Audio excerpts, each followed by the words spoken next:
Welcome back to the channel, guys. Today we will be recapping the story, The Tainted Half. Please don't forget to like, share, and subscribe. Your support means a lot. A long time ago, in the small eastern nation of Tiso, a heavenly maiden descended to the land and fell in love with a mortal man. Their children, inheriting their mother's celestial beauty, lived among humans and became known as the Yell people. However, their extraordinary beauty turned out to be more of a curse than a blessing. Jealous and greedy humans ravaged their community, causing their numbers to decrease drastically.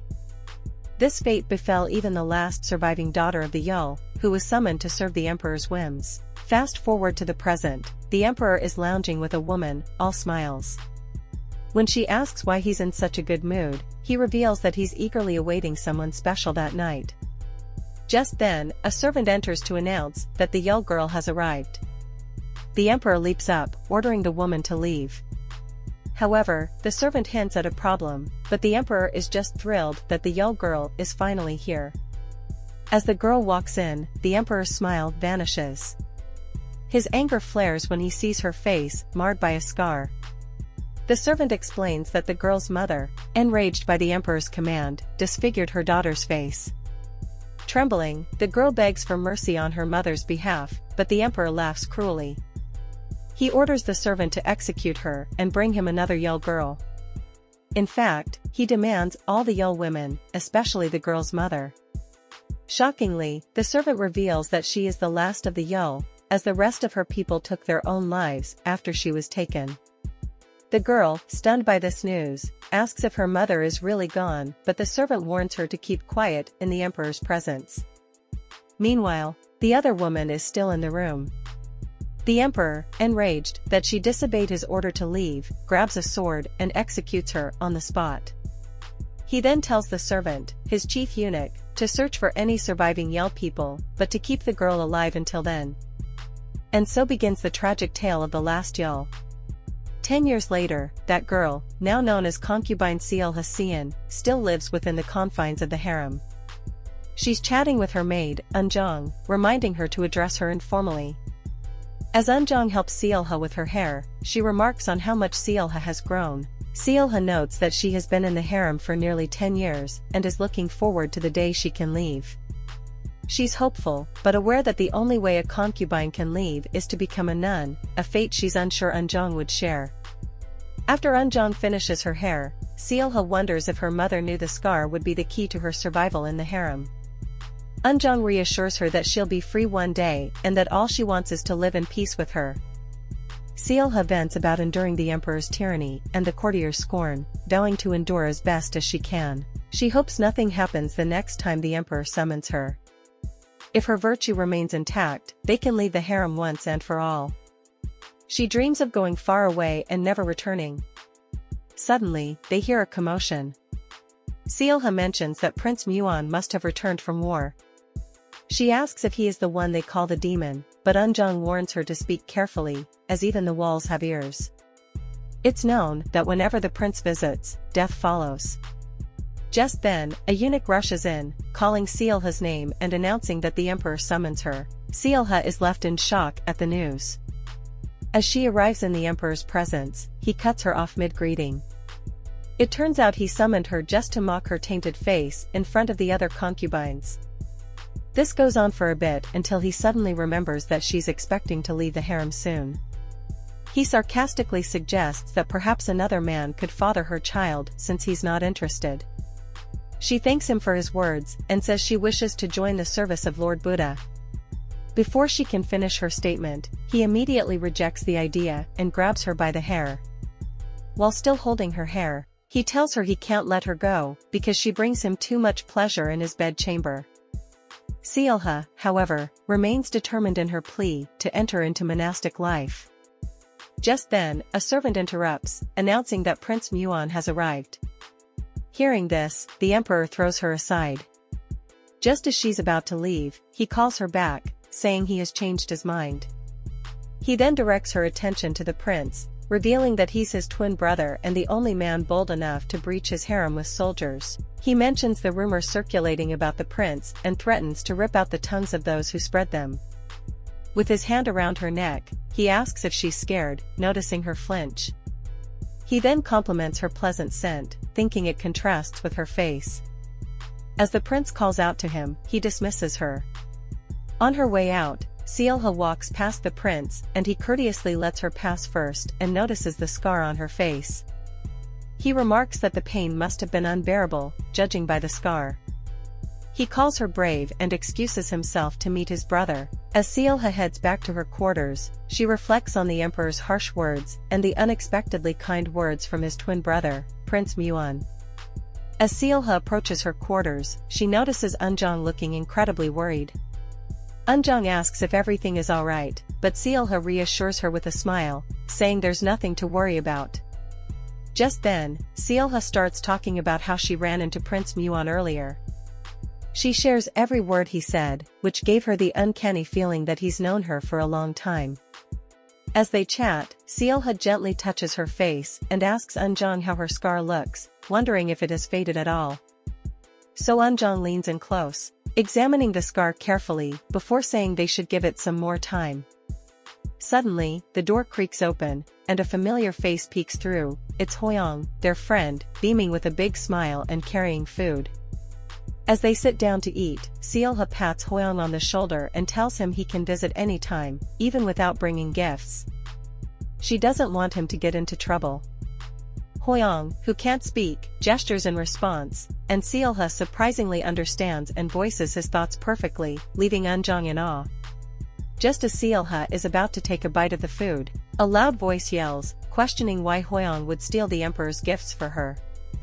Hwoyoung jumps up, trembling with fear. The voice belongs to one of the emperor's concubines, who bursts into the room, furious. Seolha immediately steps in to defend Hwoyoung, reminding the concubine that they are in her quarters. The concubine, still seething with anger, accuses Hwoyoung of stealing food and jewels from her quarters and bringing them to Seolha. Despite Seolha's protests that Hwoyoung would never do such a thing and was only being kind, the concubine cruelly stomps on Hwoyoung's head and orders the guards to take him away, threatening that he will lose his hands and be banished from the palace. As the guards move to take Hwoyoung, Seolha rushes forward, pleading with the concubine to show mercy. She even offers to take the punishment herself. The concubine whispers a reminder of a past event into Seolha's ear, but Seolha remains resolute, continuing to beg for Hwoyoung's life. Finally, the concubine agrees to reduce the punishment to 30 lashes. As the whipping begins, Seolha watches in horror as Hwoyoung collapses from the pain. Desperate to help, she rummages around frantically for anything that might save him. Then, she pulls out a knife, claiming she's the only one who can save him. Does she have some kind of hidden power? A long time ago, there was a curious maiden from the heavens who decided to come down to earth. One day, she stumbled upon a man who had been fatally stabbed. Feeling compassion for him, she cut her own flesh and gave him her blood to drink, because it had the power to heal any wound. This heavenly maiden's descendants were known as the Yul, and among them, only Seolha inherited her magical blood. After helping Hwoyoung, Eunjong takes a moment to tend to her own injury from cutting her flesh. She reflects on how Eunjong was the first human she had ever tried to heal. Before that, she had only healed wild animals, and it took her 3 whole days to recover. Even though Eunjong believes Seolha shouldn't be doing such risky things in the palace, Seolha feels she has no choice, especially considering the boy's poor family. As night falls, Seolha roams her quarters, lost in thought, when a voice from across the fence catches her attention. She looks over and sees a hand waving at her. Curiosity piqued, she goes closer to greet the man. They exchange pleasantries, and he tells her that he caught a rabbit and saved some for her. Despite the risk, he passes it to her through a small opening in the fence. They start chatting, but suddenly, Prince Muon appears behind the man. He coldly comments about an outsider whispering to the emperor's concubine in the night. Recognizing the prince's voice, Seolha quickly realizes the danger. To avoid getting the man into more trouble, she tries to sneak away. But just as she's escaping, the prince grabs her and lifts her back over the fence. He expresses his pleasure at seeing her again, but Seolha stays firm, insisting the man is innocent. She explains he's just a kind soul who helped a starving concubine. The prince, however, questions whether she understands the risks involved. As he steps closer, he remarks that she looks more haggard since they last met, but Seolha keeps pleading for mercy. The prince then asks her whom she's pleading for and advises her to beg for her own life instead of the man's. Only then, he says, will he consider letting the incident go. Seolha, suspecting he's as deceitful as his brother, the emperor, decides not to trust him. She resolves to turn the tables and blackmail Prince Muon. She threatens that if he harms the man, she will accuse him before the emperor of trying to defile her virtue and murdering the gamekeeper who tried to stop him. This would surely bring justice down on him for coveting the emperor's woman. Hearing her threat, the prince scoffs, admitting she might be the fiercest creature he has ever hunted. Seolha insists that if she's going to lose her life, she'll make sure he goes down with her. The prince doubts his brother will believe her, but Seolha stands her ground. She begins to cry, inwardly cursing the prince for toying with her and enjoying her distress. She recalls their first encounter and bitterly notes she shouldn't have expected anything better from him. Meanwhile, Prince Muon just watches her silently as she weeps uncontrollably. As he watches her cry, he finally gives in to her demands and orders his servant to give the man a stern warning and let him go. Seolha, still clutching the bag of meat, smiles and waves as the man walks away, but then she suddenly staggers. Out of nowhere, Prince Muon catches her and warns her that it's too early to let her guard down because he could change his mind at any moment. He hugs her, hoping it won't be seen as improper, but she quickly pulls away, telling him to let her go. He obliges with a smirk. She heads towards the fence, and the prince can't help but ask if she can manage to climb over it, considering he was the one who brought her there. She admits she can't and asks him to escort her to her quarters. To her surprise, he lifts her into his arms and carries her, despite her protests that there will be trouble if someone sees them like this. He reassures her that anyone who sees them won't live long enough to tell anyone. After a while, he bursts into her quarters, startling Unjong, who quickly bows, mistaking him for the emperor. Seolha bows to thank him and wish him goodnight, but then notices him tearing his clothing. Shocked, she looks away, pleading for him to leave and asking for forgiveness if she has offended him. Before she can say another word, the door bursts open again, and eunuchs enter with a tied-up deer. After dropping the animal, the prince instructs them to build a fire, then takes out a knife and slices the deer open. As if the scene isn't dramatic enough, he pours some of the deer's blood into a bowl and orders Seolha to drink it.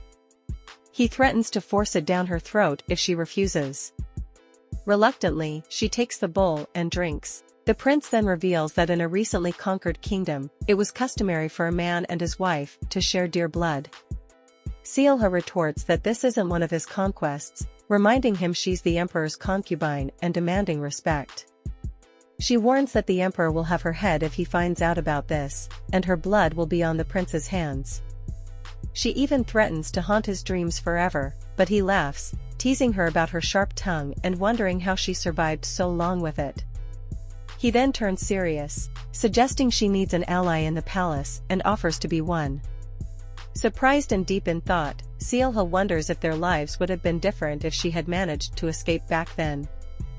Lost in her thoughts, Seolha is abruptly pulled back to reality when the eunuch informs the prince that the meat is ready. The prince wipes the blood stains from her hand, encouraging her to eat her fill. With no other option, Seolha urges Unjong to eat, despite her hesitation. Prince Muon hands Seolha a large piece of meat, and she starts eating voraciously. She even suggests saving some for the young boy, Hoyong, who is unwell. The name strikes a chord with the prince, prompting him to ask more about Hoyong. Seolha explains that Hoyong is a eunuch boy recently assigned to her quarters. It turns out that one of the eunuchs who accompanied the prince is Hoyong's brother, who had left for the war. The eunuch quickly rushes to Unjong's bedchamber to see his brother, who is still asleep from the treatment Seolha administered. He questions why his brother is lying there and reveals that his brother took the palace job for his sake, not expecting to find him in this condition. Seolha reassures him that his brother is just asleep and will be alright. But the young man leans in, demanding to know exactly what happened. Prince Muon calls him back to order, making him apologize to Seolha for his behavior. Out of goodwill, Seolha explains that Hwoyeon's previous mistress gave him a light beating, so she gave him a sleeping draft for healing, assuring that he will wake up soon. She also promises to inform Hwoyeon that his brother visited him once he wakes up. After Hwoyeon's brother thanks her, she reflects on the strangeness of fate. Prince Muon notices her deep in thought and asks if something is wrong. She admits she fears the emperor's wrath due to his presence, but he reassures her, reminding her of his promise to be an ally. She thanks him but reveals that her days in the palace are numbered, so she won't need an ally for much longer. However, he advises her to get used to his presence in the meantime, as she will need him. Later, Seolha finds herself in the emperor's chamber, where he contemplates her relationship with his twin brother, Prince Muon. Suddenly, he calls her over, pointing to an open seat beside him. It seems he's trying to spite his brother. As she takes a seat close to him, he keeps touching and brushing her face with his hands, claiming to truly cherish his concubines. He tells her that he had her outfit tailored to resemble the empress's regalia, but now thinks she would look better in courtesan attire. Ordering her to stand, he announces that since this banquet is for his generals who have excelled in battle, a special introduction is necessary. Then he shoves her forward and introduces her as the last of the Yul. One of the generals, surprised, comments that the Yul slaves in the imperial city all took their own lives after their people were decimated. They mock her for a while, and to Seolha's shock, the emperor kicks her down the stairs right in front of them. He coldly states that with the rest of her people gone, he has no choice but to keep her with him. This sight disturbs Prince Muon so much that he stands and walks towards Seolha, asking if she needs an ally. He lifts her from the ground, whispering that she shouldn't be afraid. Holding her, he bows to his brother, apologizing for touching his fair concubine, and also explains that he couldn't ignore a beautiful woman in distress. The emperor, seething with anger but hiding it, accepts this explanation, noting that since the banquet is in Prince Muon's honor, it's only fair things go his way. He then permits them to leave. Later, a servant tends to Seolha's injured leg, but suddenly, the door slams open, and the emperor enters, romancing another concubine. Seolha and the servant quickly bow to greet him. He orders the servant out, but, just as they are leaving, he commands Seolha to stay behind. As the intimate moment lingers, he urges the concubine to admire Seolha's face, claiming it's a beauty beyond compare. As if that isn't enough torture, he orders Seolha to look at him, insisting it's the only thing she's good for. She hesitates, which angers him further. He yells at her to look at him again, and this time she obeys quickly, tears rolling down her cheeks. A few moments later, he calls her a worthless girl and storms out of the room, leaving her with the concubine who's eager to give Seolha some unsolicited advice. Even after Seolha makes it clear she doesn't want to hear it, the concubine continues, saying that while the emperor may seem cold, it doesn't mean Seolha can't earn his favor. With that, the concubine leaves, shutting the door behind her. Worried about Eunjong's concern over her absence, Seolha hastily limps out of the room, tripping at the entrance, but luckily, Prince Muon is there to catch her before she hits the ground. He mentions that she hurt her ankle at the banquet and that he's been worried, so she thanks him for his help earlier. To her surprise, he comments that the emperor can't stand the thought of having her in his bed, yet there she is, covered in his scent. Defensively, she responds that the emperor can barely contain his disgust whenever he sees her face, and not everyone has a strong stomach like him, but the prince probes further, curious why the emperor keeps calling her to his bedchamber each night. Frustrated, she vents that she loathes it too, having suffered the emperor's torment since she came of age. Left with no choice, she must obey. She adds that the other ladies of the harem despise her for this, forcing her to live a lonely life due to her hideous scar, making her a pariah for something beyond her control. In the midst of her rant, Prince Muon holds her and licks her scar, showing it doesn't disgust him. In fact, he says he prefers that half of her face, claiming that the emperor and his concubines have no eye for true beauty. Hearing this, she slumps to the ground, remarking that the prince has no fear at all, especially in the imperial palace. He responds confidently, saying he fears nothing, whether in the palace or on the battlefield. The worst that could happen is losing one's head. A brief silence envelopes Seolha as she sits there staring at him, then a big smile spreads across her face. In another scene, the emperor can't seem to shake Seolha from his thoughts. Her presence lingers in his mind, even though he regards her as worthless, and despite his efforts, he can't cast her aside. As he broods, his brother enters the room, curious about what's vexing him. The emperor quickly turns and demands to know why he's there. The prince, with a mischievous smile, says he has an amusing story about the late emperor's will.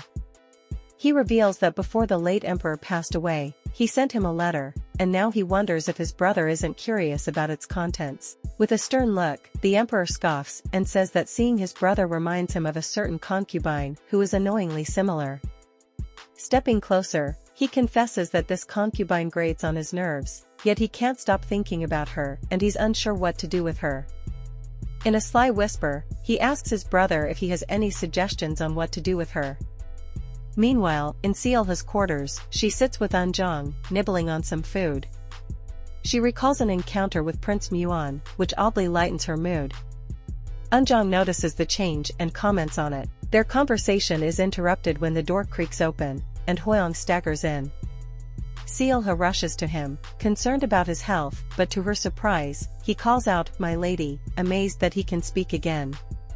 She grabs his hands and tells him that she saved his life, but insists he must keep it a secret to avoid danger. Hwoyoung agrees and promises not to tell even his brother. Eunjong casually mentions that Seolha's powers seem to be growing stronger, but warns that their plan must proceed tonight. Seolha tries to dismiss the urgency, but Eunjong reveals that the next nightly visit has been scheduled in 3 days, leaving them no time to delay. With a heavy heart, Seolha suggests Hwoyoung spend time with his family tonight, trusting him to keep their secret. Later, as Seolha moves around her room, she reflects on a question that haunted her mother: was her power to heal everything but death a blessing for their people, or a curse? Eunjong's voice offers help, but Seolha declines, saying she's used to the pain. We learn, to our shock, that Seolha plans to re-inflict her scar that night. She burns her face with a hot object, reasoning that if the emperor discovers her ability now, he will never let her go. As she screams in agony, her thoughts drift to her mother and she realizes now that her ability is indeed a curse. It forces her to lose sight of her people's great sacrifice and makes her yearn for death instead. The next morning, Seolha sits in her quarters, soaking in the pleasant weather. Eunjong enters with a steaming cup of tea to help ease the pain from Seolha's scar.